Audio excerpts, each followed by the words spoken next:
Arratsaldeon, berriro. Nik eta behin. Lehendakari, nik ez dut juizio moralik egingo. Nik ez dut, ez zure zintzotasuna, ez beste inorena auzitan jarriko. Uste dut, hortik abiatu gaitezkela. Diferentzia politikoa izango ditu, ados. Zintzotasuna, nik zure zintzotasuna, zalantzan jartzeko motiborik ez daukat, ez didazu eman. Eta beraz, hortik abiatzen naiz. Eta uste dut, nik zuri ez dizu dala motiborik eman, nire zintzotasuna, eta gure zintzotasuna auzitan jartzeko. Nik juizio moralik ez dute egingo. Uste dut, ez da baia politikoa dela, erdigunean dagoela, eta ez, beste ez duzuelako behar juizio politikorik egiterik. Zuek gobernatzen dituzue, 3 herrialde hauetako, 7 instituzio nagusietako 5 gehiengo osoz. Beraz, legitimidad demokratiko guztia daukazue, zuen politikak egiteko, oposizioari etengabe algodoiaren froga pasatzen ibili gabe. Ez daukazue beharrik, beraz, uste baduzue ez gaela fidatzekoak, edo ez baduzue nahi, edo uste besterik gabe egin zuen politikak, aplikatu zuen politikak, hartu erabakiak eta gobernatu. Punto. Beraz, nik ez dute egingo, uste dudalako ez dela pertinentea, hemen politika egiteko, ez juizio moral, eta gainera uste dut, zuek ere, ez daugazuela motiborik, eta gainera ez duzuela behar. Hortik aurrera, ez da baiatu bezagun politikoki. Nik egin dut, guk egin dugu, gaur, lan eskema baten proposamena. Eta uste dut oso zintzoan garela, bai? Eta, ez da baiatu ezagera guztiai buruz, gero hitz egingo dut osasun mailaz, esplikazioak eskatu dizkiguzu eta emango ditut. Ez gara oso ongo igual, baina ez da baia politikoaren parte da. Egin du lan eskema bat, lan eskema baten proposamena aurkeztu dut. Alik eta eraginkorrena izan dadin, hemendik aurrerako eztabaida parlamentarioa eta on daitezken akordio posibleak. Ados ez bagaude gaude batzuetan, eta nabarmena da, ez da gaude ados, eta normala da. Guk ez diogu izkin egiten, ez da bai daude. Eta planteatuko ditugu alternatibak, batzuk planteatu ditugu, da. Etxebizitza publikon promoziorako fondo soziala da, mugazergen arira zute ditutako bileran, nik zuri entregatuko dokumentu baten jasota dagoen proposamena. Ordura arte, hortaz, ganbara honetan, ezen hitz egin. Gobernu programan ez dago alakorik, eta zu zeuk, itxaso sailburua, batzordera joan zinenean zure lanak eta orkestera, legintzaldiko zure intentziak eta ezen hortaz hitz egin. Ez dut esango kopiatu egin diguzuenik, holako politika zeetan ez gara sartuko. Baina proposamenak egin ez ditugula, ez esan, ez baita egia. Proposak egin ditu etxe turistikoen kasuan, etxe bitza utxen kasuan. Proposamenak egin dugu etxe bitza publikoen promozioaren kasurako. Proposamen asko egin ditugu. Asko. Eta batzuk lehenengo eta behin, pribatuan publikoki egin aurretik. Beraz, bueno. Ez bagaude ados, ez da baiatu ezagun. Akordio partziala posible badira, erdietxe ditzagun. Eta herri akordioa posible baldin badira, egin ditzagun. Hortik esaten dugu guk garbira pasatu dezagun, diskurso hau, borondate hauek frogatu ditzagun, tasatu dezagun behingoz. Ze 10 urte daramagu, batzuk eta besteok herri akordioetaz hitz egiten. Eta jendea aspertu egiten da. Eta deskonektatu egiten du.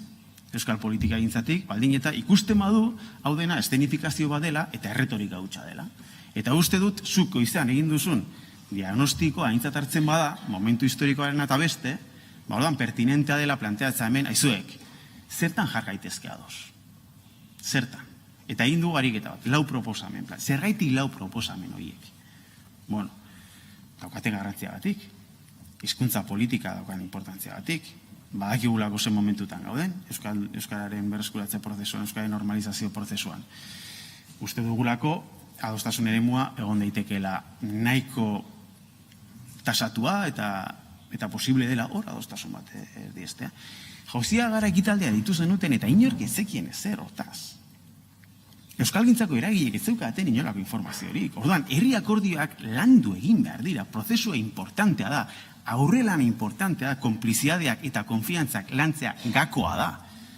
Ze herri akordio bat ez da gu gobernu programa daukagu, eta batu zaiteztete gure programara.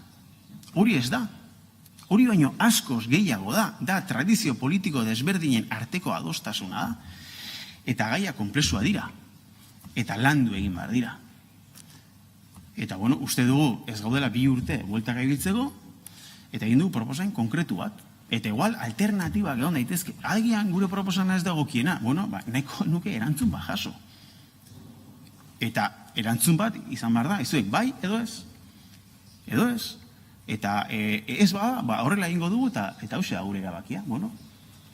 Hezkuntza, zergatik, gure herri eraikuntzaren oinarrizko zutabea delako. Gaur hemen egin duan proposamena egin genezakeen hezkuntza akordioaren jarraipen batzordean. Baina jarraipen batzorde hori bihurtu da leku bat, 2 bilera egon dira, batzuk aurrez gai ordenik gabe, non gobernua joan den bere gobernu ekintzaren deskargoa egitera. Baina hori ez da.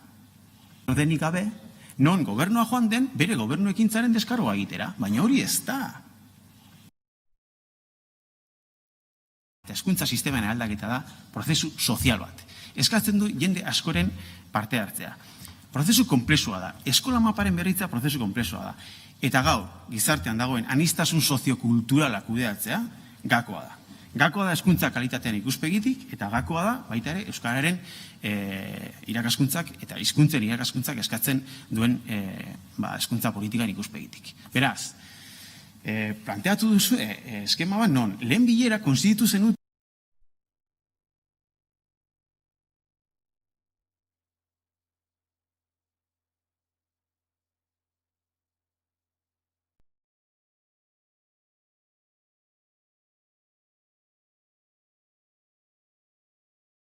ekitaldi publiko bat, non lehendakariak hitzartze publiko bat hartu izan zuen.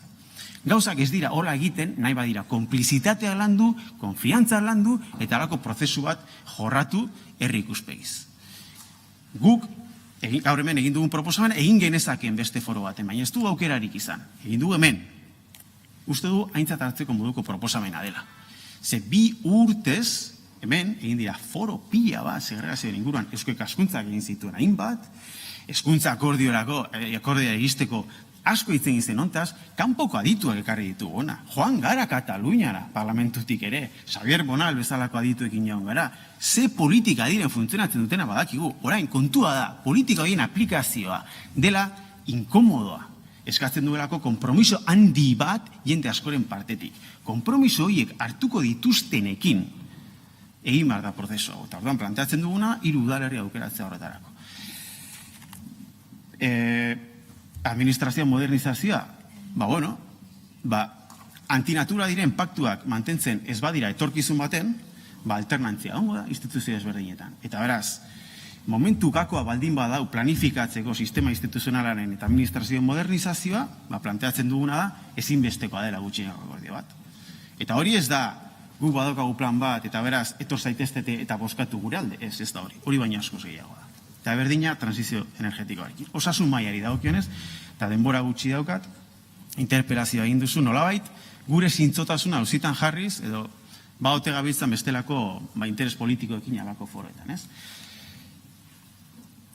Egin dugu lan erruz osasun mailan. Ze gertatu zen gure ikuspegitik? Korapio batekin aurkitu ginen. Ni sailburuarekin egon nintzen harremanetan, eta momentu batean, proposamen bat egin genuen idatziz. Gure ustez oso onargarria zena. Zuk zeuk aitortu zerian onargarria izan zitekeela. Baina, omen, gu publikoaren gainean egindako defensak sortu zuen erreakzio bat, hainbat, taldekiden artean, posizioak enrokatuta zeuden, eta momentu enten ezen posible adostasunik. Eta esan izuna zen. Agian, denbora gehiago ezkein dakioke honi, ala? Zein da urgentzia orain argazki bat ateratzeko esanez itun badaukagula. Prozesua balioan jar daiteke. Ze gauz askotan ados jarri garra. Gainera, guztiari buruz hitz egin dugu. Eta hori importantea da, desadostasuna daudela, genekien nengo zirela. Hori ez da trama bat. Beraz, ez dezagun bozketa bat planteatu esanez ituna bai, ituna ez. Hori aguk egin genuen planteamentua. Eta onartuko diguzte gauza bat. Mai hortan, gaur, ez dago Osakidetzako langileen ordezkari bakar bat erez. Eta norbaite gaur aipatu du pandemia. Pandemian ateratzen ginen denok, gure etxeko balkoietara Osakidetzako langileak txalotuz. Agian, gu gure eztabaidan, akatsak egingo genituen, baina zuen partetik ere autokritika bat egon barko da, ala? Zeren, zeretatzen da, sindikatu guztiak, daudela, oker, zuen partetik ez dago autokritikako margenik, ez? Nik uste dut, ez, denon partetik egon daitekela, ez? Eta planteatu genizuen, azkenengo momentuan, aizuek, agian bosketa bakarra planteatu gabe, zaitek ez dugu planteatzen prozesuari segida ematea. Eta gure predisposizioa agertu genuen, jarraipen batzordan egoteko. Beraz, hau ez gaudenean gauzekin, justifikatu eta esplikatu egiten ditugu.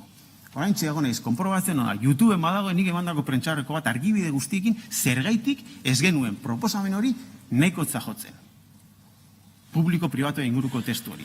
Eta horren aurrean egin genuen proposamen zehatz bat. Beraz, ezin daiteke esan, zintzoak ez garenik, gure ideiak argi eta garbi defendatzen ez ditugunik. Hori da gure estiloa eta jarduteko modua. Eta horrela jarrituko dugu. Bukatzeko. Nik 17 urterekin plenoa ikusten nuen, telebistaz. Eta ondoren utzi nion ikusteari. Nik esango nuke gaur hemen ez dela egon politika orokorreko pleno batek eskatzen duen eztabaida politikoaren mailarik. Esango nuke. Eta uste dut, benetan indartuko badugu euskal politika egintza, basibar garela maila politikoa igotzen. Eta, gauza batzuk garbira pasatzen. Akordioetarako posibilitatea badago, az gaitezen lanean. Guk gaur egin dugu eskaintza zehatz bat, uste duana, erantzun bat eskatzen duena. Erantzun bat, sikera, ez bada, ez, eta argudiatu. Zergaitik ez, eta punto. Hortik aurrera, gehiengo absolutu bat dago, uste dut, gaur goizean, lehendakariak egin duen diagnostiko aintzat hartuta, beste zerbait behar dugula. Beste politika egintza bat behar dela, eta gu horretarako presto dengo gara. Eskerrik asko.